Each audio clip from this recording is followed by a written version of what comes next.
Hi, everyone. Welcome back to another IWCOA podcast. Today, we're going to have a chat with current IWCOA president, Rob Porter. Rob, thank you for giving us some of your time today.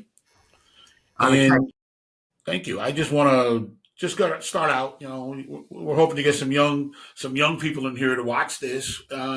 Just talk about yourself so they get to know who Rob Porter is. The wrestler, the coach, uh, and everything you've done. Up to this point, if you don't mind. Well, I appreciate that, and I'm excited about this podcast. And thanks, Tony, for putting this together. I know it's a lot of work, and I think it's great that we can get out some of the things that the Illinois Wrestling Coaches and Officials Association is doing around the state. Um, I've been wrestling my whole life. When I grew up, my dad was a high school coach at Prospect, and then we moved to the Champaign area when my dad became the head wrestling coach at the University of Illinois back in the 70s. So I was a lucky young wrestler because, he introduced me to all the best coaches and wrestlers in that era. We got to go to camps in Camp Kumawego up in Wisconsin near Eagle River. So my whole life's always been about wrestling. And lucky enough to be successful. I think with all the different coaching that I had, I probably should have been even more successful. But I wrestled in the IESA in the very first year that they had a state wrestling tournament in 1980. And I won that tournament. I was actually the second wrestler to ever win it in the history of that organization because there was a 60-pound weight class back then. I won it at 65. If you can imagine that at eighth grade. Anyway, went on to high school. We won team state championships in 1983 and 84. I was a Class A state champion in 1984. Got to wrestle at the junior nationals a couple of times, and then I was lucky enough to be recruited by several schools, and I ended up at a little school in Pennsylvania called Edinburgh. And at Edinburgh, I wrestled all 5 years there, and really had a great experience. I was a two-time Division I national qualifier under Mike Deanna and Coach Bruce Baumgartner, and got really lucky to have such great coaches and teammates back there. And then I had the opportunity to come back to the school, Muhammad Seymour, that I graduated from, and I coached there for 12 years, and we had a lot of success there at Muhammad Seymour. Took third in state 4 different times, including in Double A in 2001. We took third in state against all the big schools. That was probably one of the best teams I've ever coached, and then went off to Oregon for 3 years, but came back to Naperville Central and been at Naperville Central for the last 21 years. And this year, I decided to move on from Naperville Central, and I'm now coaching. I'm a part-time assistant coach of the women's team at Elmhurst College. So that's pretty much everything that I've done. With the IWCOA, Mike Matozzi, it was a friend of mine, and I walked up to him and said, "Hey, I know you're part of the IWCOA. Tell me a little bit about it." And he did. And I said, "I'd like to maybe get involved in something like that. What do I need to do?" And he said, "Just show up to a meeting." And then that's how it all started with the IWCOA. Mike's been my mentor really pretty much ever since then. Well, that's pretty good career you've had there. Now you've left out some of your senior accomplishments. I can't let you get away with that.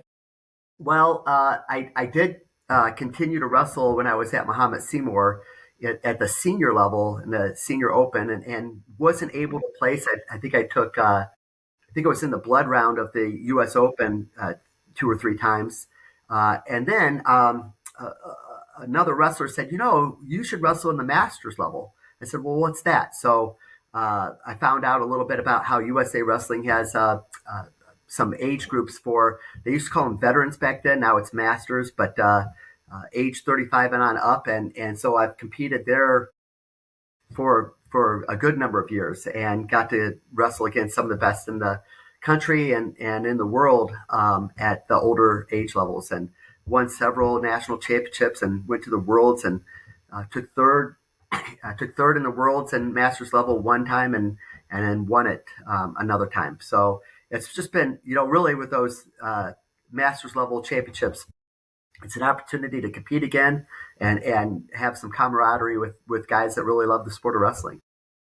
No, and I think that's a testament to the athlete, that you are. Um, I've had a chance to referee, during your coaching time, and I always find, where we started when we were younger and how we are today. I've always just loved those journeys. I try to tell the young officials, you know, the people that you come across, especially the coaches and other officials, but the coaches especially.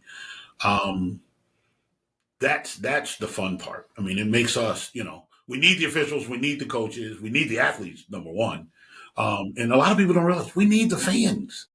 They make our sport what it is. We need those fans, but it's a great experience, and we're a family because of it. Absolutely. Most wrestlers compete at junior high and high school level, and that's the extent of their wrestling.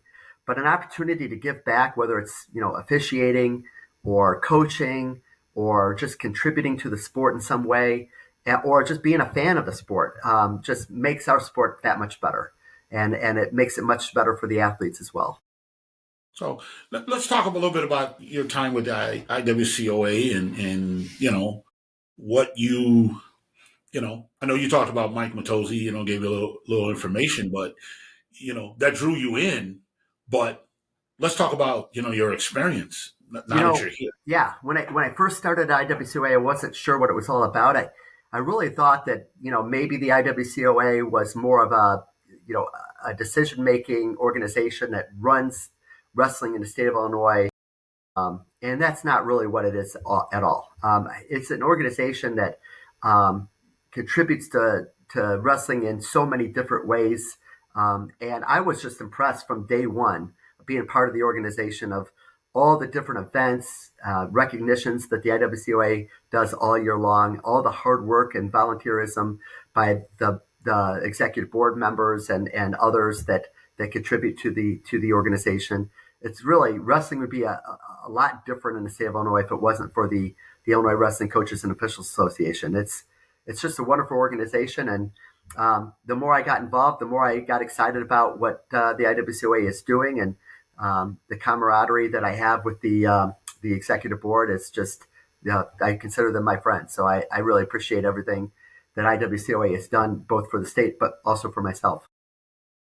So one of the big things that I want to talk about is what the IWCOA did during the COVID. Okay, yeah. Well, that might be a separate podcast altogether because when it looked like wrestling was going to get shut down, we just started chatting about how could we help as an organization? What can we do? And as the time went by, the COVID was kind of in full swing as we reached the wrestling season. Now, remember, uh, first thing that happened when it really came out, the Final Four, remember, was canceled. State tournaments all over the nation were canceled. We actually had our state tournament before the big cancellation happened, but we lost the freshman sophomore wrestling tournament. A lot of the spring stuff was canceled. Anyway, we're talking about the next year coming around. We were just hoping to get a season in, and the IHSA, if you remember, they got their season going in the spring. The wrestling season happened in the spring, and football started almost midwinter. And when the football season ended, wrestling started, and it was an 8-week season, and I mean, it was an opportunity to get on the mats and get with the kids. But it was clear that the IHSA was not going to run a postseason tournament. And so we hoped that we could step in and provide something like that, depending on how the pandemic kind of played out. And it did play out in such a way that in June, Governor Pritzker kind of lifted some of the restrictions that allowed us to use the model that we've used for the freshman sophomore state wrestling tournament to kind of hold an impromptu state wrestling tournament that year. And we were able to run regionals and sectionals and a state event for the boys and the girls and the freshman sophomore. And it was a heck of an experience. It was great. It wasn't perfect, but it was an opportunity for kids to compete at the state level and have a state championship. So yeah, so you mentioned freshman, sophomore. Let's just talk about that real quick. How important is that to a wrestling program to have those freshmen, sophomores have that experience? Oh yeah.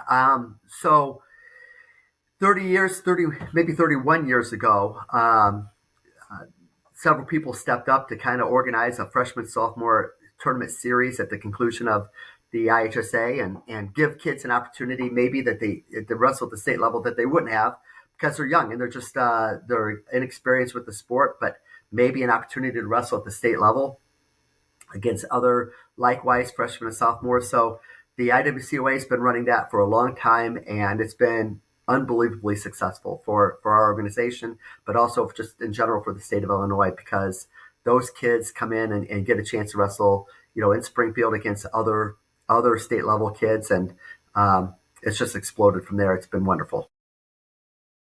Let's talk about girls real quick. How do you see girls wrestling? You've seen it come about. What do you think about it currently, and where would you like to see it go from here? Well, that's a good question because there's so many people that are stepping up to kind of make girls wrestling what it is today.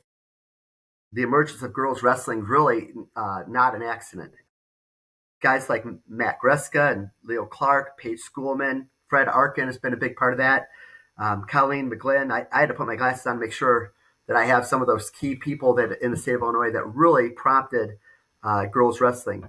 Our freshman sophomore state tournament series started including girls. Was it, help me out here, was it 7 or 8 years ago? Yeah, something like that. Yeah. And it's exploded from there. So girls wrestling's here to stay. The IHSA is recognizing girls wrestling as a state sport, IHSA championship sport. We just crowned our first 4-time state champion in girls wrestling this year, and it's just growing from there. And it's really due to the fine people that are working on that. The IWCOA is running a girls dual team state tournament mid-season. We're going to be hosting it for the second year this year, and that's been really successful right off the top. So, girls wrestling is awesome. I had a chance to coach girls at our high school for the last 4 years, and the experience I had was just outstanding. So it's not going away. It's just going to continue to grow. But, with that, we have all kinds of different infrastructure problems. And Tony, you know this more than anybody because with more participants in the sport of wrestling with the girls, that means we need more officials. That means we need more mat space. We need more coaches. And we need to be able to give the girls an opportunity, just like the boys, to have the great experience that wrestling gives you. So we have our struggles in front of us. We're meeting those requirements. I think we're doing a good job, but there's a long way to go. Yeah, and you mentioned a lot of great people who have helped us. We'd both be remiss if we didn't throw Debbie Nason in that hat. She is tirelessly working to give the girls the opportunity. One of the things I get to do at the Frost Off, and one of my favorite things is I get to take the pictures on the medal stand. Help hand the awards to people like you. You can put them around their neck, but just the level of joy on those young ladies' face that they get this opportunity to be in an event like that. And, win, lose, or draw, they are happy to have that chance. You mentioned Debbie, and I made some notes for this meeting, and Debbie's name comes up over and over and over again. She's really the pioneer of both the freshman sophomore state tournament and then including the girls. And so she's without her, I don't know where we'd be. But I can tell you that I actually had a state champion this last tournament at 95 pounds. Annika Hull won a state championship, and I helped coach her and lead her to that. And it just made all the difference in the world for her. She was a senior. It was a last opportunity to wrestle at a state competition. And wow, just that's memories that she'll carry with her for the rest of her life. So the joy that the girls have. And you know what? Even if they're just competing and getting a couple of wins, they're excited about it. And girls wrestling's awesome. It's just awesome. So it is so much. I think it's revitalized our sport across the country because the numbers are just growing. Whereas for pre-COVID, we lost a lot of boys in the sport. And I'll just ask you your opinion. This since none of it's really scripted. Do you think when we were having a decline in the boys, do you think uh, they can't put the time in? Because not everybody can put the time in to be an elite wrestler. You come from that where you're a state champion. You understand that the work that needs to go into it. Do you think that had something to do with it? I mean, the numbers are starting to come back, but do you think so? I sit at the with the rules level at the high level, and we talk about, are we over wrestling our kids? Hmm, that's interesting. Wrestling's an ancient sport. It's never ever going to go away. There'll be waves where the interest in wrestling, dramatically goes up. There'll be times that the interest in wrestling might go down a little bit, but wrestling's the greatest sport on earth, and it's always going to have its participants. The rules are going to change. The structure might change a little bit, but wrestling will always be there. How to get more boys involved in the sport? Well, you have to really just have good people. Everything starts with the coaches and administration at schools that really have to come forward and understand the value that wrestling teaches young men and young women now too. Hard work, dedication, focus, overcoming adversity. You don't learn that as well in other sports as you do in wrestling because you're out there by yourself. You don't have any equipment, you don't have any teammates there when you're actually competing. You're competing against one opponent, and that opponent can change. Be a tall person or short, fast, slow, big, strong. Every body is different, and a wrestler is gonna have to overcome adversity going through that. But I draw on those lessons every day. So in terms of getting more participation in wrestling, we just have to talk to kids and say, hey, this is something that you're gonna learn from and grow from for the rest of your life. Yeah, and I think you made good points there. The values of a lot of people just when they're new to the sport, and I'm quite sure you got new families coming in with the girls and things of that nature. Those are the things that hopefully you saying this on the podcast will get out there to people, to keep talking about the values that we do offer our athletes. No doubt about it. Now, remember, the rule changes have helped a little bit. For example, you remember you couldn't have any kind of beard. You had to be clean shaven. Your hair had to be off your eyes and off your collar. Those rules are now changed, so it's to promote more kids involved in the sport, and all kinds of things like that. I think we can do better. I think we can talk about how to manage the weight cutting issue, for example. There's different things that we could do with that to help kids to really focus on the quality of the sport and the techniques of the sport before they really figure out what it is they want to do in terms of a weight class. So there are things we definitely can do to continue to improve the sport, but I think we're doing everything we can from a rules perspective to encourage more participation in it. And we just need really quality coaches. If you have a good coach, you're going to get great wrestlers coming in. I mean, great people attract kids, and when kids know that there's somebody that cares about them and is willing to work with them and spend the time necessary to be great, they're going to be great. No, again, more great points. You talked about the rule changes. Yes, we got rid of the facial hair requirement. We had to do that because we were eliminating. You're right. We were eliminating kids. Kids today, they have that identity that that they want to have. Be it the long hair, be it the Fu Manchu mustache. Whatever it is that makes them happy. You and I come from a different era. We came from, cut it off, suck it Yep. up, be tough. Yep. We have a different brand. A wrestler's still a wrestler, though. No matter long hair, short hair, beards. We've done that, and the uniforms. We did a lot of work to give a two-piece to help everybody, feel better with their body image. And most of the kids wrestle in a singlet anyway. Yep. Very, Yep. very few two pieces are out there. Yeah, no, You count or them on one hand. an undergarment under your shirt, Mm-hmm. undergarments along the way. All those things were all positive changes to the sport, and I'm glad that we made them. I mean, I think it was overdue, and some people have beards or certain hairstyles for religious reasons. We don't want to exclude anybody from the sport of wrestling, no matter what. So, Yeah, people that I talk to, in other sports that aren't really wrestling minded, I have to remind them we take everybody. We take the yeah, blind, we take yeah, the deaf. You could be missing a limb. We don't turn you away. We modify the rules for a blind wrestler. We'll adjust for the deaf kid. I mean, we don't let anybody walk out that door. If they want to wrestle, we take them. absolutely.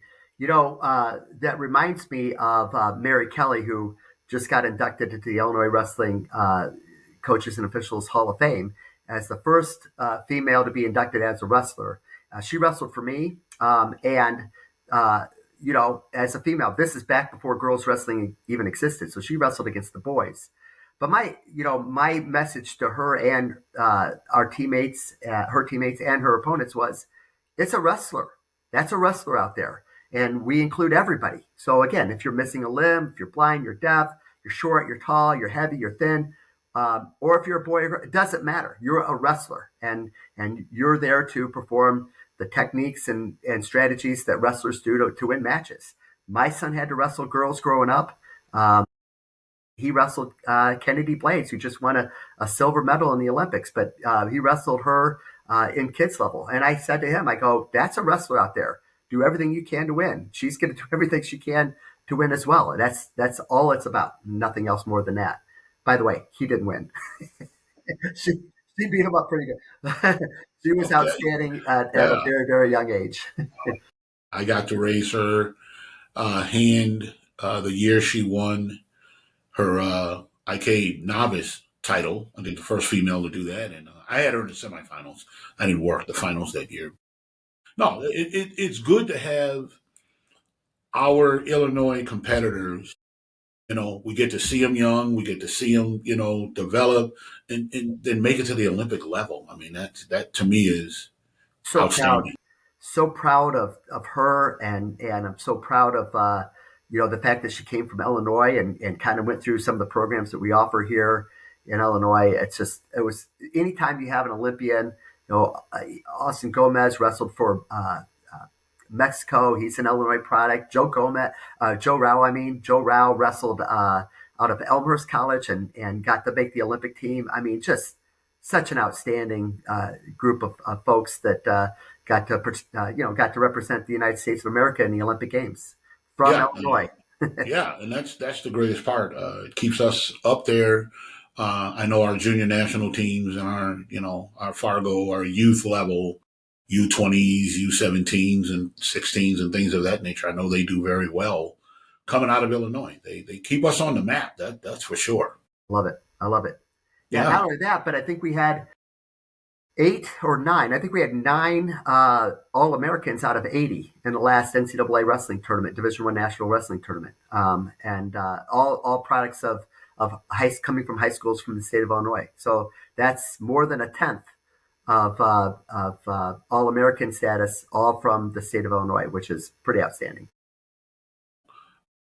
without putting if you're on I don't want to put you on the spot on this question, but just if you can just give me your comment or thoughts from as Rob Porter, coach athlete, however you want to look at it. What do you think about what we can do to make the girls experience? Like you said, we already got the rules there. There's not much more. I've looked deep. There's not much more we can do in a rule change without, moving them to freestyle, which is right now it's not going to happen. But what do you think we can do in conjunction with the IHSA to make their experience better, not stifle our growth, but to help increase our growth? It's a good question. I know that there's a bylaw proposal to slide the start of the season a little earlier for the girls, thus also ending the season a little earlier so they can have a little bit of their own season. That might help a little bit. I think there's going to be some debate on that to see if that works better. We already host a girls dual team state tournament, but to kind of bring it in line with the boys, that might be something the IHSA might consider in the future. But the biggest thing is just trying to figure out the infrastructure, trying to figure out how do we get girls their own head coaches, their own assistant coaches? How do we get girls their own mat space and their own practice time? How do we get girls to have their own dual meets and own tournaments? So those are things I think just to kind of bring in line with what the boys have been doing for decades and decades. How can we get the girls there? We're making huge progress, and we're making huge progress in a very short amount of time. It's only been 4 years since the IHSA has recognized girls wrestling, and already we have a four-time state champion, Angela Cassiope won a four. So we're getting there, and there's opportunities in the spring and the summer for girls in terms of freestyle. We know that in the international styles and in the college styles, freestyle is the style. But as we move forward, we just need to kind of keep working on getting that infrastructure in place so that girls have the same opportunities as boys. I don't know if the numbers will ever be the same for girls as for boys, but I want to commend the IHSA for having regionals and sectionals and continuing to address some of the issues that come up year after year with the growth of girls wrestling, increasing the number of regionals and qualifiers and things like that to make that even work better. So it's going to be a process. We're going to go through some growing pains to make it work right, but I think we're on the right avenue, and it's going to be fun to see what happens with girls wrestling in the next 10 or 20 years. Remember, we're still in our infancy with girls wrestling at the high school level. It's only been 4 years, so we got a long way to go. So let's talk now about the IWCOA. You talked about your years there and how you came about. What do you tell those coaches or those parents that want to join and be part of this wonderful organization? Go to the IWCOA website and be a member. That's what I tell them. Hey, since the last 2 years, I've been president for a year and a half. We have done so many new things. I started writing them down, and I got about halfway through, and I thought, oh, that's it. Then I looked up on our notes, and I'm like, oh my gosh, I can't believe all these new things that we're doing at the IWCOA.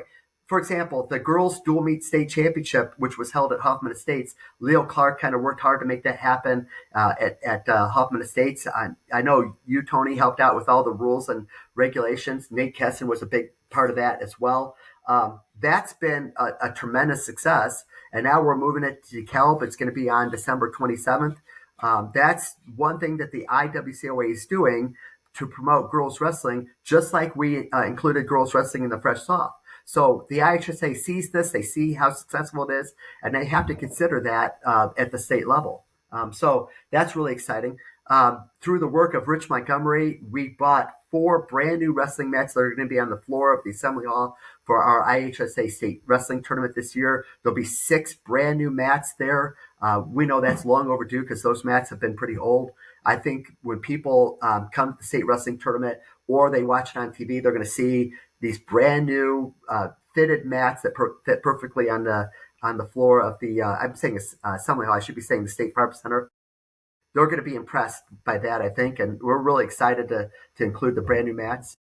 We talked about the participation of kids in our Fresh Soft and Girls State Wrestling Tournament.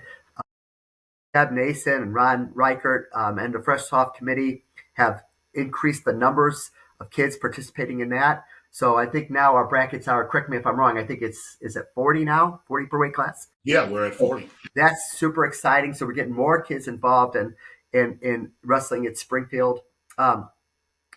Something else new, we have a brand new partnership with Paul Garcia and Garcia's Productions for video. And that video includes the Jumbotron, interviews with all of the state champions, both boys and girls, interviews with the Hall of Famers, highlight videos of everything the IWCOA is doing. That's going to be new, and that's going to be going out on our social media, and we're really excited about that. We're very, very excited to welcome back Rob Sherrill and the Illinois Best Weekly. We're going to be doing some rankings through our website again. Now it's free, so anybody can go to our website throughout this year and check out Rob's rankings. And I'm going to tell you right now, there are no better rankings than Rob Sherrill's rankings. He's been involved in the sport for 40, 50 years, has written books on the history of wrestling in the state of Illinois. I have one right over here to my right, I think. And so we're excited to welcome back to the IWCOA and be able to provide those rankings for free to everybody. We have articles that we post throughout the year. Mick Torres does a great job at facilitating articles that goes out on all our social media networks, including Instagram and Facebook and Twitter X, and our website. And this year we started an archive of all those articles. So if you go to our website, you can go back 4 or 5 years and look at articles from back in the past to see how we did back there. So that's really exciting. We're really excited about that. We have a new store for IWCOA gear that's available up till November 9th. And if you go there and order any kind of IWCOA merchandise, it's going to be delivered right to your home. It'll close on November 9th and be delivered before Christmas. Actually, it's delivered, I think, 3 or 4 days after you order it. But we'll reopen that store as we get to the postseason. Man, oh man, the podcast itself, Tony. I mean, this is brand new. This is, I think, your second one. Is that right? Did you do? Yeah. I interviewed Joe Cliff. I want to get a couple of people interviewed, get them all piled up because it's better to post on a regular schedule than a month apart. Well, you couldn't have picked a better person for the number one first podcast by the IWCOA than Joe Cliff. He is the grandfather of our organization, and so this is exciting. This podcast is exciting. We got new awards that we're giving out to people in our Hall of Fame and All-State banquet. So the list just goes on of all the different things that the IWCOA, and these are all new initiatives on top of some of the great things that we're already doing in the state of Illinois with wrestling. No, you are correct. You and I came along, guys like Joe, they go way back, but you and I came along and they had a good product going. It's been a pleasure to be part of the continuing growth. Joe made the statement that when he came along, he brought him out of the paper age. And I busted up laughing because you and I both know Joe Cliff killing trees is just what he does. He's like a miniature lumberjack. Yeah. He loves paper, but he took credit for bringing Ed Ewald and those guys into the typewriter days, not the computer days, the typewriter days. I can't wait to listen to that podcast because the stories that he has and, the struggles early on with the organization, I'm sure are awesome stories. And you don't get to where you're at without going through some struggles. And Joe Cliff and the fine work that he's done with the people. I mean, how many years has he been involved in this organization now? 50, 60? I mean, it's unbelievable. Yeah. He named a number because I asked him like I did with you, start at your history and work your way up to the IWCOA. And I mean, I just want people, and one of the things Joe and I talked about, I think this is important. Lord willing, you and I are still around, helping in 20 years. Yeah. Beyond that, we need our history recorded, where we came from, what we've done, who we are at this time. So whoever picks up the mantle and goes forward with it could have this type of stuff to look back on and says, boy, those guys, man, they in the future, they may have holograms or something, Right. But, they'll think we're ancient doing what we're doing. Yeah, I mean, that's just the nature of things. Who knows what AI is going to produce in terms of wrestling and archiving our great history. We do have our Hall of Famers, all of them, on our website with bios in there. We have all of the different freshman, sophomore state tournament winners in our website archived in there. I mean, so there's some history in there, and it's awesome to be able to, I guess, start to move from paper to digital formats and some of the things that we're doing. But if you give me a minute, I'd love to talk a little bit more about the Hall of Fame. Joe does a great job with that. Nate Kesson, Deb obviously works hard. Chris Jordan is another person that works hard with our program. Nate does the brunt of the writing of the program, and Chris helps to write and produce it. But every year we recognize anywhere from 10 to 15 brand new Hall of Famers, and this last year as president, I got to be part of the selection committee for the Hall of Famers. And I got to tell you, it's not an easy job because there are so many dedicated coaches and officials, wrestlers and contributors in the state of Illinois that are very deserving of recognition in our great sport.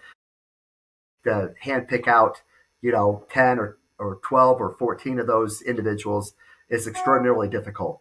But we do it. We do it every year, and we're excited to honor those individuals. We have Lifetime Achievement Award winners, people that have contributed to the state of Illinois over a long period of time. We recognize a person of the year every single year that does something amazing and outstanding for wrestling in Illinois.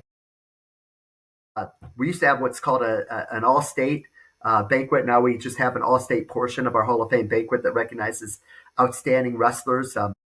Anybody that placed in state, our wrestlers of the year, our coaches of the year, assistant coaches of the year, news persons of the year, administrators of the year, officials of the year, on and on and on, that we recognize. And I got to tell you, as a recipient once or twice of some of those awards, it's so awesome to feel appreciated by your peers, and to be recognized for the hours and hours of mat time and outside of the mat to make this sport work and work well. And just having somebody kind of give you a handshake and say, job well done. We see you, we recognize you.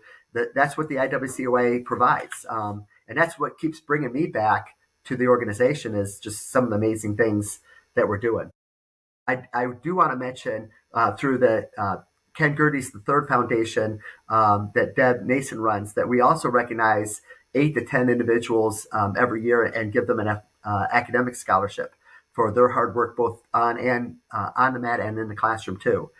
So the list just goes on. I could continue going on about the IWCOA, but when you're a member of the IWCOA, these are some of the things that you're just contributing to. I hope that if you're listening to this podcast, you think about just, even if your son, maybe you're a father and your son graduated from wrestling several years back and you're thinking about it, just being a member, that helps. That means you're part of our community. Yeah, you're part of this extended family. Absolutely. You mentioned some outstanding names, Joe and Nate, and you throw Ron Riker out there. We have Rich Montgomery, who, he's shy. He likes to do everything behind the scenes. I'm hoping to get him on here, and Debbie Nason. I'm throwing my shout out, so when she hears this, we'd love to hear from Debbie Nason. Oh yeah. She has a lot of stories to tell. A lot of these guys. I mean, we got Augie Genovese, we got, Cartwright, and we just have a plethora of history that I want us to, be able to tap into. Because one of the stories me and Joe talked about was Red Schmidt. Yeah. I mean, the history of that guy was just crazy. I mean, just the knowledge he had all the way, up till the end, and we didn't record it. It was a tragedy we didn't record what he knew and what he had seen. Because he once told me he was wrestling. He came along before the scoring system. You wrestled to a pin or referee's decision. There was no 2 for a takedown and all this other stuff in his day, Can you imagine? Man. Yeah, that pin or go home. I mean, that's what it came down to. But to hear those stories that he used to tell, and I think you remember, even in his later years in life, he'd come to that state tournament. He wasn't looking for a role. He just came to witness it and be part of it. And, I'm just kind of, and I told Joe, I'm just kind of sad we did not have this technology to just sit him down and just say, talk to us. Let us know what you did. Well, Tony, you got to start somewhere. And now that we're starting this, I think that it's going to be outstanding to hear from the people that can give us that history. And yeah, while it's sad we didn't hear from him, 30, 40, 50 years from now, these conversations are going to be archived and people are going to be able to think about where this sport has come from and where it's at now. And that's really exciting stuff. It's going to be great. So you've alluded, or not alluded, but you talked about a little bit about, what you see, how you see us continuing to contribute. You talked about, we recognize people for their accomplishments and things of that nature. We talked about how we can make the sport, what else the sport can do to be better. Um, just throw any other thoughts that you had that we didn't Yeah, get I to. 'Cause I mean, know I gave you a long list of things. sure. No, I think that as we move forward, we got to be willing to think about change in our sport, and not to say that there's anything wrong with our sport now. It's wrestling is amazing, and it's never been better. I think the rules have never been better. Could they improve? Sure, yeah, but the rules have never been better. It's exciting. We have a 3-point takedown now. We have a 4-point near fall. We have wrestling that's happening on all corners of the mat now with one. Oh, Tony, you know this better than I, but one point of contact in the circle. Wrestling continues unless you're on the gym floor. Keep on going. I mean, if you even got a toe in the circle, keep wrestling. Hmm. And I think that's made wrestling more exciting. And so, it's a sport that changes all the time. And if you're not willing to change, you kind of fade away. And there's a lot of change on the horizon with our sport. I don't know where it's going to go, but I think being open to change and how we run our state wrestling tournament, or how we deal with with weight classes, how we deal with the girls, how do we keep kids healthy for longer periods of time, and how do we contribute to the success of the young men and young women? How do we coach them better? All those things we need to continue to think about as we move forward, and grow. It's for me, being around the sport now. I'm 59 years old. I've been wrestling competitively for 50 years, if you could believe that, and and I've been to I don't know how many practices in my life, and how many camps and clubs and clinics and whatnot. And I'm still learning. I mean, it's a never ending learning. Uh, and I love it. I love that when I learn new stuff or try new things, or coach a different way, and that's what makes it so awesome. So as we move forward, being willing to change, hopefully the IHSA and the IWCOA and the USA Wrestling, hopefully we're all willing to continue to think about how to make this sport even better than it is now. You said something and it just triggered a thought in my mind. Sure, yeah. How helpful was it in your wrestling career to have your brother as a partner? Oh, yeah. Yeah. Well, my brother and I have been competitors our whole lives. Hmm. There wasn't a day where we weren't wrestling or fighting. But he was. We talked about who's the better wrestler between the two of us. I was a two-time state place winner. He was three, but I was a state champ and he wasn't. I was a two-time NCAA qualifier. He was a All-American. So, and the list goes on and on. So he was a college All-American. So when I was growing up, my dad would we'd come home from practice, and my dad would pull us into the wrestling room in our house, and we'd go back to work on some of the wrestling that we learned, Hmm. and change and everything. Brett, my brother, is left-handed, so he would lead with the opposite foot. So I learned how to wrestle left-handed only because I had to. Otherwise, I couldn't beat my brother. Couldn't beat my Okay, there brother. you go. So yeah. So, and at the time, those days were frustrating because I was tired. You go through a whole day of school, you go through a whole day of wrestling, and then you go home, and the last thing you want to do is get back on the mat and get back to work again. But nope, that's what we did, and um, thank God we did that, because that just made us better. I tell Yeah, our yeah. athletes that there's no secret. Everybody knows what it takes to be a champion in the sport, and the answer is hard work. It takes long time and hard work. That's the answer, and only those willing to put in the hard work uh, uh, as becomes champions. And everybody knows that. Everybody knows it's only a few people that are willing to pay the price to be a champion. And so when wrestling is over, and it is over for all of us at some point, you just carry those lessons on to your regular life. You want to be the best, doctor, the best lawyer, the best business person.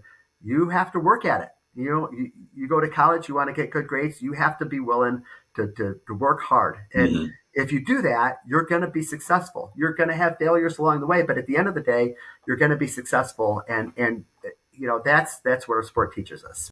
Yeah. Well, let's add to Brett's woes here. Standing. Remember the old 1A Super Duels? Yes, I Remember do. those? Yes, Your team, Harvard, Sandwich, Brett at Coal City. yes, I mean, yes. those used to be classics. Oh, And yeah. I how mean, the many times school, did how many times did he beat you back in those days as a my coach? brother's team, Yeah. zero. We always beat those. We always beat those guys. Yeah. Brett might have the same answer back to me. I don't know, but what made it so special is the kids really cared. They really wanted to battle for their schools. They wanted to battle for the tradition of the history of the school. They wanted to battle for their families, and they wanted to battle for themselves. And we pushed them there. You're representing more than yourself when you're wearing that singlet. You're representing your school and your community, and that's what made those super duels so awesome because people came. We had fan buses that would come. All the Hmm. schools had the same fan buses, so we'd fill the Hmm. bleachers with and get after it, and it was just a blast, screaming and yelling and cheering for our kids. Um, you know, it just made wrestling so much fun Oh, growing up. those were great. I remember as we got towards the end of them. You talk about people traveling and the fan base. I remember one year it was Harvard's turn to host, and we had a crazy snowstorm. Yeah, Everybody backed out but you. So it was just you and Harvard, and we had enough people in the gym, and the rivalries um, between you and Coach Hack, the yep, wrestlers, yep, and the fans. I mean, anybody that's never been in Harvard's gym, Harvard, when it said home, this is where the home team sits, that's where the home team sat. Anybody else in that gym, if you tried to even sit there, they would carry you to the other side. I mean, those were yeah. just good meets back in the day. I kind of miss those. As I get older, I now understand the value of dual meets in front of your home fan. Tournaments are so busy. You're watching so many mats, but a dual meet, it's one on one mat. All attention is focused on those Everything who is go. on it. And you mentioned Tim Hack, and I remember him and Lon Garish, Rich Montgomery, and those coaches. They cared about the kids in the program just like we did. I mean, they challenged me to be a better coach because I knew that if I didn't know what's necessary as a coach to be successful, we weren't going to beat those teams. So, I would think about those coaches every day. What could I do to better them? And I'm sure they thought the same way the other way around. And that's what made it so special, and when you are able to beat a quality opponent like Harvard or Sandwich or them beating us, regardless, you did something special.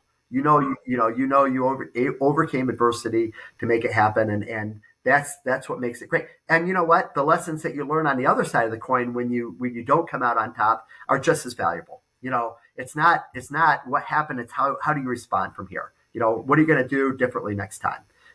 You can blame the referee or the coach. You can blame whatever it is you ate or your dad. But at the end of the day, it was you that was out there. And now, what are you going to do differently next time so that the same outcome doesn't occur? So and that's the way you grow. No, and I agree wholeheartedly. In my 42 years as a referee, I did coach, but I was, always a lower level coach because I was still refereeing at the time.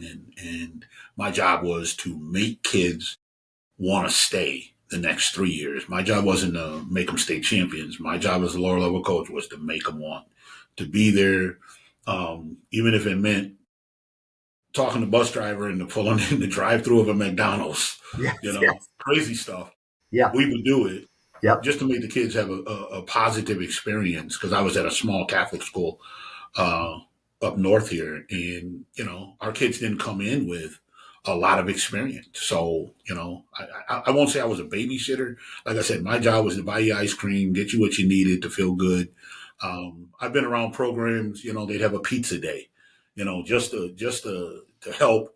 the kids feel good about themselves. We had our first clinic this weekend, and I was with the brand new officials, and how I started was no matter how your experience goes, don't give up.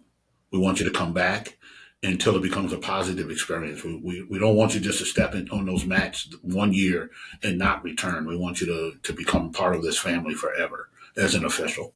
Yeah. Oh, I think that's so awesome.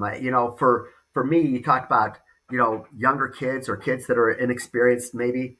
For me, it's all about levels. And whatever level you're at, we want you to achieve to the highest of that particular level. And so I've coached kids that they never won a match going into their senior year, never won a single match going into senior year, but they come to every practice.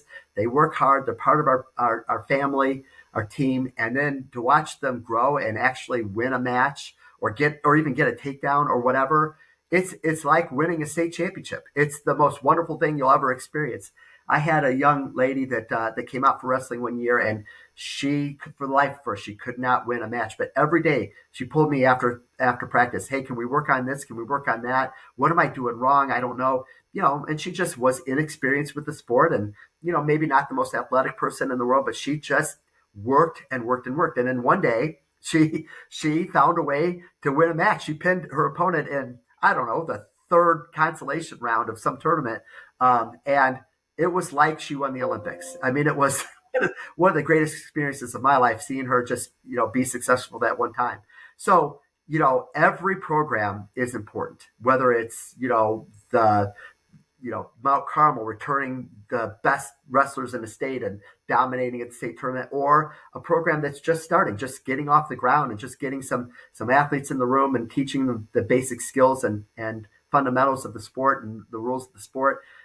Whatever level you're at, if you're down here, we want you to be at the highest of your particular level and continue to grow and improve. And I mean, that's what life's all about, really. Yeah, and you've mentioned it a couple of times. One of the things, one of the lessons my mom taught me back then. She saw me wrestle once. She wasn't a fan. Not that she was worried about me getting hurt. That wasn't the case.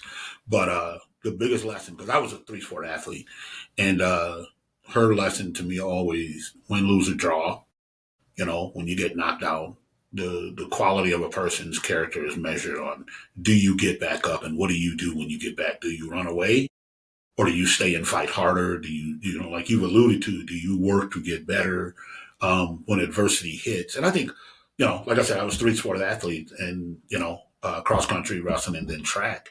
And there's win or lose in each of them. I think Dan Gable said it best back in the day. How hard do you want to work, which you've already alluded to, and you have to outwork your opponent, and that's in any walk of life. Just you know, um, my day job. I want to be the best at what I do across the country. Um, I find myself being competitive of who's going to get to the light first. Sometimes I'm not a road race driver, but No, I just find competition in everything. yeah, yeah. Well, and and think about it, where you've come. You're working with the National Rule Federation and making suggestions and rationale for those changes in the rules. I know you were really instrumental in bringing the 3 point takedown and 4 and 3 point near falls to from the college level to the high school level. The out of bounds rules. Those when you get to watch wrestling and you get to see how the new scoring and the new rules take place, and you were a big part of that. You got to feel a big sense of pride in all what you did to make those things happen. Oh no, and I learned early on in my tenure there to hear what the country says. They do a lot of surveys, and I study the data in those surveys. What do they want? Not just for Illinois wrestling, but what does the country want to hear? And to see where we've come, um, is something. Randy Conrad preceded me, Dave Ganaway preceded me, and to talk to those guys, they're like, this is not what we left. This is not what we handed you. Yeah, You guys have turned this thing into a whole different uh, beast monster. But you said this earlier. I think what the rules committee has done over the years, we have been more inclusive, making sure everybody gets a chance. Everything's fair for no matter what your body type is. And like you said, wrestling is not going anywhere. We're the oldest sport, and we're going to continue to grow, like you said. Where do you see major rule changes like the scoring system? Where do you see uh, high school, collegiate, folk style type of wrestling going from here? Do you see any changes, major changes in the horizon at all? I think the next major change that's going to be a battle for every state, um, rules review, video review Okay. of a Yep. call. Some high school sports have it now. I know wrestling at different levels, college and international, they already have it. We don't have it in high school. That's going to be the next change coming down the horizon, um, in your lifetime and mine. And um, that's going to be different for us. You know, we're competitors in that 28-foot circle. You're doing the best you can. Coaches are competitors. People have always looked as officials as not as a competitor but as an adversary, because we have a hard job. We're judge, jury, executioner out there. We unless we're working with a partner at a higher level event like our state finals, a lot of what you do is your judgment call, your experience level. And I think video review, if done right, we it can help us at certain levels. A dual meet with a bunch of forfeits. Unfortunately, we have that in our sport. We have the have and the have nots. You don't need a video review. I mean, you just got to go with what's out there. But that's gonna be very, very interesting for us. And I'll tell you right now, if we do bring it to Illinois, IWCOA is going to have a big part, because IWCOA is, let's just say, this organization is responsible for our training that we give the officials. So, if we're going to have to bring video review, we're already doing the videoing down there now for our training purposes. So we already have a leg up, but we're going to be huge in shaping, how we do it in Illinois. And a lot of people respect what we do in our state. I mean, it's not just the surrounding guys, but, the Californians in New York, they look at what we do also. New York went to, and I'll ask you your opinion because you've wrestled at the freestyle Greco level. New York last year, not the whole state, just parts of the state went to girls freestyle. And I'm hearing a lot of people ask that question, can Illinois go? I just say my opinion. I'm not talking for the HSA or anybody else. My opinion, we don't have the infrastructure here yet to do girls freestyle. What is your thought? No, I mean, look, I love watching the senior level, and the U20, U23, all those age groups watching the highest level of wrestling, and the girls wrestle freestyle at the international level. And so when the girls wrestling came into the NCAA, there was a choice whether to go with freestyle or folk style, and they chose freestyle. And I think that's interesting because it might give the United States a leg up in international competition at some point, because we all know that our international wrestlers go through our high school and college programs. So in Illinois, I don't know if it's possible right now because we just don't have the officials, the coaching necessary to make something like that possible right now. If we were to think about switching to freestyle, my thinking, and this is just me talking, not necessarily as a representative of any organization, um, I would think that we could start to move the rules slowly towards that different type of competition. So start off with something like a push out rule, which is if you step out of bounds in freestyle wrestling, then you give up a point. Could we do something like that at folk style, where instead of stalling or whatever you call fleeing the mat or stalling, or we're circling out, we call a point. Could we start to then move to hey, there's no action on the bottom, we're going to whistle and bring you back to your feet. So little things like that, and then kind of evolve to a freestyle type of thing would be something from the state. I don't know about other states, but that's what I would think would need to happen at the state of Illinois for freestyle to be even a possibility, because that way coaches can learn and grow, and officials can start to understand how those rules might be implemented. That's how I think it might happen, if it does happen at all. Yeah, and I mean, like I said, New York's done it. I think some other states are thinking about it, but not a whole state. And, it's baby steps. We want the girls to continue to grow. Yeah, it was, interesting you said the push out rule. That had been, I know in my tenure on the Federation, that's been thought about. But then, that's the nice thing about committees like that. You don't have just officials, you don't have just coaches. Um, we have walks of all life. We have administrators who've never wrestled. Um, you have people who have wrestled, probably not past high school, some at the college level, and officials of all different levels are on there. And you bring that wealth of knowledge into a room.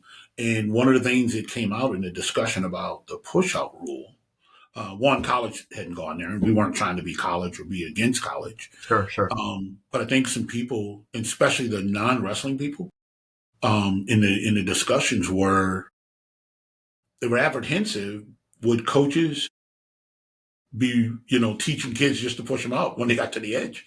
And then it becomes counterproductive. Like you said earlier, we have expanded a lot of our rules to allow edge wrestling, and it would be a travesty now to just get there and get pushed out. But freestyle's made the adjustment. But Well, so that could be something down the road. If the goal were to get, and really if we're talking girls, because remember, boys wrestling, if they decide to move on to the college level, they're going to wrestle. Collegiate style is going to be similar to high school. I mean, the rules are very similar in high school and college wrestling for the men. For the women, you're wrestling folk style in high school, at least in Illinois you are, and then you're wrestling freestyle at the college level. So now if you are a coach at North Central College or Elmhurst, where I'm at right now, Aurora University, or, on and on, you have to reteach those girls really the strategies and techniques necessary for them to be successful at the college level. So if the goal at the high school level was to move to freestyle, I would think the girls, then a push out might be something that you would think about, because it's comparable to what they're doing at the college level. It would be what they would be used to, because it's funny you mentioned that, because I remember, back in our infancy 3-4 years ago, so a girl who had come out for wrestling for the first time, and then, they stuck around for the freestyle season, Greco season. Then they would come back to the folk style season, and I'm calling a lot of Latins back in those days. Yes. Because they didn't make the transition back. That's right. Because they were still learning both styles. Like, what do you mean I can't lock my hands? Well, you do a gut wrench in folk style. You just, or how you post out so you don't get turned. And now I'm, warning them for stalling on the bottom. And it's like, well, what do you mean? Don't we just get to start back up? I mean, we've gotten away from that now. The girls have gotten better with it. Sure. But, that was something I didn't experience with the boys who did both styles. But it was just different. And, then I have to explain, okay, this is why I did what I did. The coach is not up in arms. Right. But the athlete is looking at me like, wait a minute now. I did this all spring and nobody said anything. Now you're telling me I'm wrong? Right, so, exactly. Yeah. I do. Again, the girls have been a breath of fresh air. I've been challenged. Sometimes they gang up and just come over and say, hey, wait a minute. Because you know how we first started the tournaments, with the girls, they would have the circle sing-alongs and the dance-offs. And that was different for me as a coach. That was different. You would never see this at a boys' tournament. No. Duck, duck, goose, never. But I remember one time, a group of them, because I do a lot of the girls' tournaments, and they just come over and says, when we take a break, can you make an announcement or just make some kind of rule that says we're not allowed to have a dance-off or any of these duck, duck, goose? I said, I'm going in the back and have lunch with the coaches and the upper officials. What you guys do out here is on you guys. But I'm not stepping into that arena. No, but don't be confused by their enthusiasm for things like that and their competitiveness, because They like to have fun. They'll do some line dancing during a break or Mm-hmm. play games or whatever. But it doesn't have any connection or correlation to their competitiveness. They want to win. No, They they want to be are successful. by far Yes. way more aggressive. Yes. I've Yes. thrown more unnecessary roughness on cross faces. Yes. Have to say, hey, let me just stop this. Yeah. What are you mad about? Yeah. Well, she Yeah. won't let me put this half in. Well, okay. Right. You can't There's other ways to get it in there. Yeah. Right. Yeah. Um, But working with the girls, the fact they pick up technique so mhm. fast, they work so hard, they're so enthusiastic about learning new things. For me personally, it's been a shot of adrenaline in my coaching to work with girls. My relationship with the girls I coached at Naperville Central was outstanding. I love every single one of those girls. It was just such a blast. And going to events and watching them compete and work hard and and care about the sport as much as any boy I've ever coached. They do. They care, and so yeah, they're doing line dancing and they're playing duck duck goose or whatever. Mhm. But they're supporting each other. Just to kind of give you a little story. A couple years ago, we wrestled. We had to wrestle at a regional up in Schaumburg, and we didn't have as many girls at Central North. Naperville North, our sister school, had similar numbers. So we thought, why are we taking two different school vans to Schaumburg? We can fit all of Central and North in the same van and say, we're all both going to the same place at the same time. Let's go. So on the way over there was our athletes from Naperville Central and at the athletes from Naperville North. They didn't talk to each other at all on the trip up to Schaumburg. We got there, we weighed in, and then you find some seats. Well, the Central girls and the North girls, they sat together. They didn't speak to each other, but they sat together. Then when the competition started, whenever there was a Naperville Central wrestler wrestling, the Naperville North girls would go and root them on, and vice versa. When the Naperville North Mhm. girls were wrestling the Central girls, it was unbelievable. They screamed for each other, they cheered Mhm. for each other, they supported each other. They had just met on the bus on the way Mhm. there. I'm not sure you would see that at the boys level. North wrestlers cheering for Central or Central cheering Right. for Your North. crosstown rivals. Not in the same way, for sure. Yeah. But girls are different in that way, and it's just made wrestling so much more fun for Oh me. no, Yeah, they have made it. They brought back in the beginning. They brought back an innocence that we had gotten away from. That we're so used to the boys just being competitive. Even their first time out, they're competitive. The girls were very competitive, but they were all learning at the same pace too. yep, yep, Because now I think we're almost to a point. I'm going to see more and more lower level girls events to give those girls a better opportunity, not going against the 2, 3, or someone going for their fourth state title, just because of necessity of weight classes. I think we're going to get there. And one of the rules, I mean, one of the reasons why we went to the everybody weighing in, that was, a lot of girls were, um, they had to wait till the boys weighed in yeah, before that rule where we all wait. They had to wait. And then we go find somebody that could weigh them in and everybody's left. And, it wasn't equal treatment. And cause I run the tournament down in Chicago for the CPS, and group of girls, they grabbed us at one of the tournaments before the weigh-ins. And it says, why do we always have to go second? Why can't we go first? Didn't you ever hear of ladies first? I said, well, yeah, but I just treat everybody the same. And they said, no, you have the authority as the head official here. You could say we can weigh in first, you know, at once. So next time I let them weigh in. The boys didn't complain about it. They gave them a little extra time to sweat off some pounds. sure, But, the things that they think about and they bring to our attention, that we've just taken for granted, um, is just something that was long overdue, and I appreciate. They're not shy about just telling you what they think. You no, know, they're not. um, but no, we I appreciate them helping the sport. I think it's going to benefit everybody in the end, whether it stays folk style, freestyle. And it's going to be a lot of adjustment. It'll be tough for me, but I'm getting to that age where it's just everything's going to be tough. Well, it's my hope that as girls wrestling continues, those graduates come back and support the sport as well. Just like we asked the boys, you're done with wrestling now. You've completed your high school career or college career or whatever it may be. Can you come back and help coach? Can you help out working at a club? Can you contribute by being the treasurer of the local wrestling club, or Hmm. or help out with the concession stand area? I mean, everything counts, right? And so and officials, can you Yeah, be an we official? need them. We need We them. need we need girl, women officials Hmm. more than anything, especially as it grows. So, you know, as we've only been 4 years here with IHSA wrestling for girls, but as we move forward, these girls are going to be in college or college graduates. They're going to look back at their high school and say, "Well, I wrestled. What can I do to give back?" Well, there's Hmm. a lot of ways you can give Oh, back. can you imagine that wrestler, female wrestler, who then becomes your team mom at some Yes, point? I mean, team yes, moms are the backbone they of are a lot of programs. huge. They are Yes. so important. Yeah.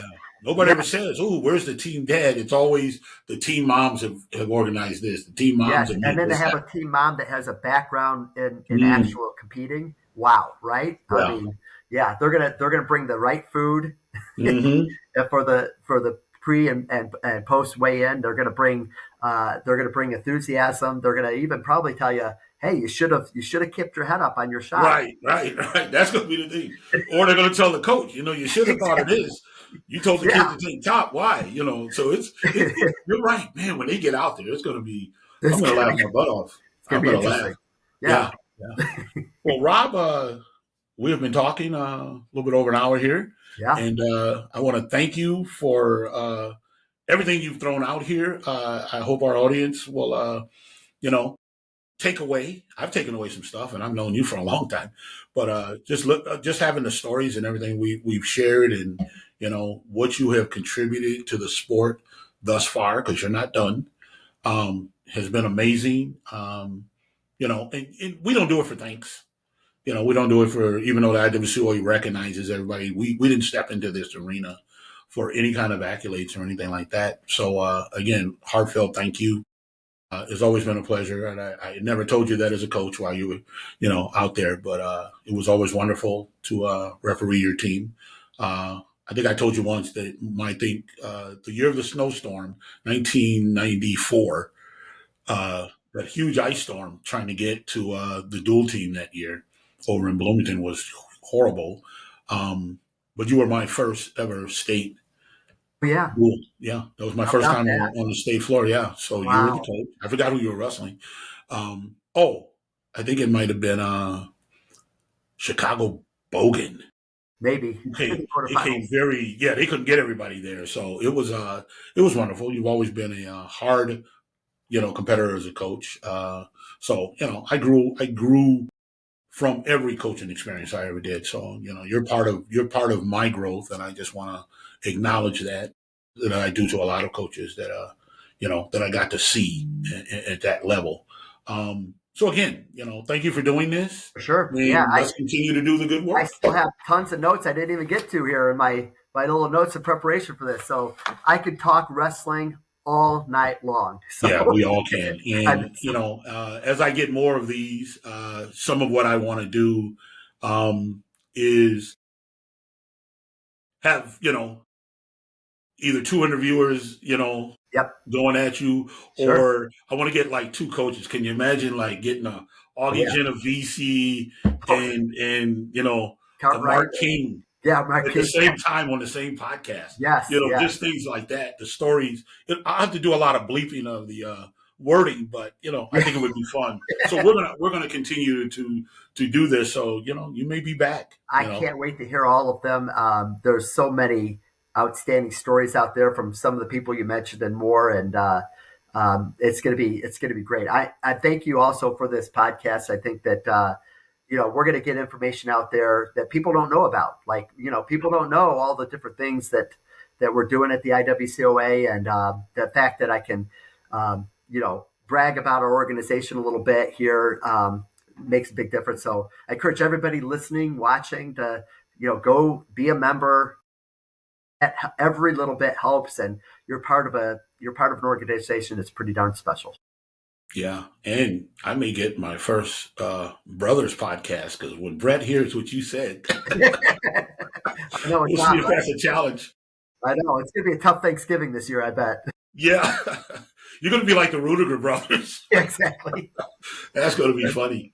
And those guys, I'm hoping to get those guys because it was wonderful what you guys did making them grand marshals that year. Oh man, Yes. that was Yes, the outstanding. four of them, Oh my right? gosh, Good yeah, the Lord. history there was Yeah. something else, and the Yeah. story that came out of that. Whew, So once again, thanks because Yep. you and I can keep going. So thank you for this, and thank you for those that are going to be tuning in, and we'll talk to you down the road. Thank you very much, everyone.